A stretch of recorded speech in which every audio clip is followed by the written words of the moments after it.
नारद मुनि थे दुनिया के पहले पत्रकार। अपने पिता ब्रह्मा से ही मिला था श्राप।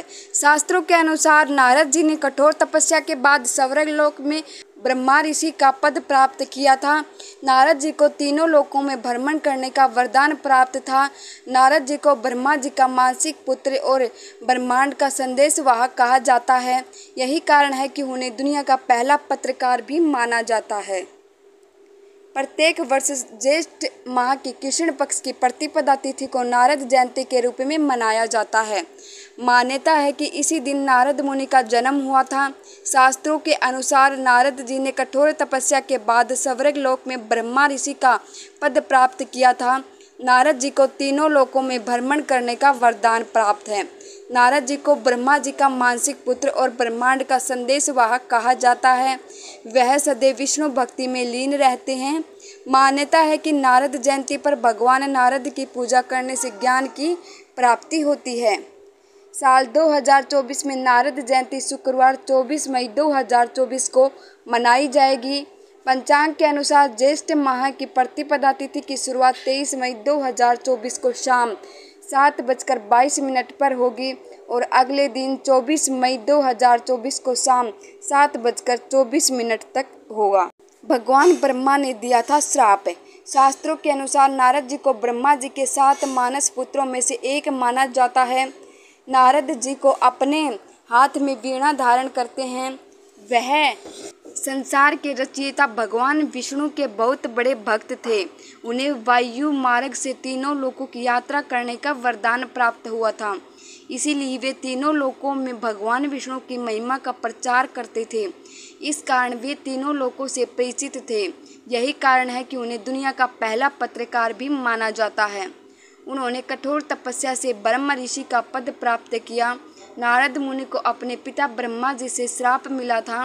पुराणों के अनुसार भगवान ब्रह्मा ने नारद मुनि से सृष्टि के कार्यों में मदद करने और विवाह करने के लिए कहा था, लेकिन उन्होंने अपने पिता ब्रह्मा की आज्ञा मानने से इनकार कर दिया और भगवान विष्णु की भक्ति में लीन रहे, जिसके कारण भगवान ब्रह्मा ने उन्हें श्राप दिया कि वह आजीवन अविवाहित रहेंगे।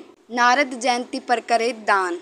भगवान विष्णु के परम भक्त नारद जी के जन्म दिवस पर दान पुण्य को बेहद महत्वपूर्ण माना जाता है। इसीलिए इस दिन दान जरूर करें। माना जाता है कि इस दिन ब्राह्मणों को भोजन कराने और दान दक्षिणा देने से पुण्य फल की प्राप्ति होती है। नारद जी को लेकर कुछ रोचक तथ्य हैं। श्रीमद् भागवत गीता में भगवान श्री कृष्ण अर्जुन से कहते हैं, मैं ऋषियों में देव ऋषि नारद हूँ, इसलिए नारद जी को भी भगवान विष्णु का अवतार माना जाता है। ब्रह्म ऋषि नारद जी के बारे में एक रोचक बात यह है कि नारद जी को इस सृष्टि का पहला पत्रकार माना गया है, क्योंकि नारद जी तीनों लोकों में सूचना का आदान प्रदान करने का कार्य करते हैं। नारद जयंती के दिन सूर्य उदय से पहले जगना चाहिए और दिन का आरंभ अपने इष्ट देवी देवता के स्मरण के साथ करना चाहिए। अब नित्य क्रिया करने के बाद घर की साफ सफाई करके स्नान करना चाहिए और धुले हुए वस्त्र धारण करने चाहिए। अब घर के मंदिर या पूजा स्थल की अच्छे से साफ सफाई करनी चाहिए। अब एक लकड़ी की चौकी ले और उस पर लाल या पीला कपड़ा बिछाकर नारद जी की मूर्ति या प्रतिमा स्थापित करें। अब घी का दीपक और धूप बत्ती जलाकर पूजा अर्चना करें और अंत में आरती करें और फल या मिठाई का भोग लगाएं। इसके बाद पूजा में हुई भूल चूक के लिए क्षमा प्रार्थना करें। अब भगवान के आशीर्वाद के लिए प्रार्थना करें और परिवार के लोगों को प्रसाद वितरित करें। नारद जयंती के शुभ और पावन अवसर पर भगवान श्री कृष्ण के किसी भी मंदिर में जाकर उनको बांसुरी अर्पित करनी चाहिए। माना जाता है कि ऐसा करने से साधक की सभी मनोकामनाएं पूरी होती हैं। नारद जी को हिंदू धर्म में भगवान का मन बताया गया है। इन्होंने धर्म का प्रचार किया, लोगों को सत्कर्मों का पाठ पढ़ाया और लोक कल्याण के लिए जीवन जिया। इसलिए नारद जयंती का हिंदू धर्म में बड़ा महत्व है। महाभारत में देव ऋषि नारद को इतिहास और पुराणों का विशेषज्ञ बताया गया है। नारद जयंती के दिन इनकी पूजा आराधना या ध्यान करने से व्यक्ति का आध्यात्मिक उत्थान होता है।